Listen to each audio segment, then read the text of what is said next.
अनेक संत महात्म्यांच्या पदस्पर्शाने पावन झालेली आणि अनेक शूरवीरांच्या पराक्रमाने रक्तरंजित झालेली भारत ही आपली मायभूमी। याच भारत देशामध्ये, याच आपल्या भूमीमध्ये महाराष्ट्र राज्यामध्ये अहिल्यानगर जिल्हा आणि अहिल्यानगरमधील जामखेड तालुक्यातील चोंडी येथील शिंदे घराण्यामध्ये जन्मलेल्या एका कन्येनं, एका लेकीनं आपल्या कर्तृत्वाच्या जोरावर संपूर्ण हिंदुस्थान नव्हे तर संपूर्ण जगाच्या इतिहासामध्ये आपलं नाव कोरलं।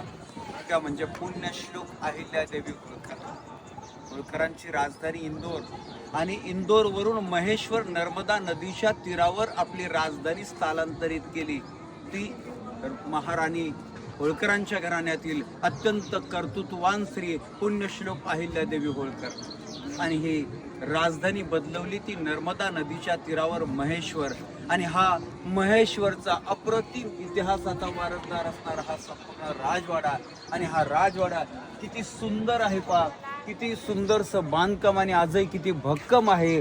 आणि त्याचबरोबर या नर्मदा नदीच्या तीरावरतीचा हा घाट, हे सुंदरसं दृश्य आणि अशा रीतीचं हे दृश्य आणि हा इतिहासाचा वारसदार आपल्याला नक्कीच त्या इतिहासाची, त्या कर्तृत्वाची, त्या पराक्रमाची आणि त्या अफाट अशा दृष्टिकोनाची साक्ष देत आहे। धन्यवाद।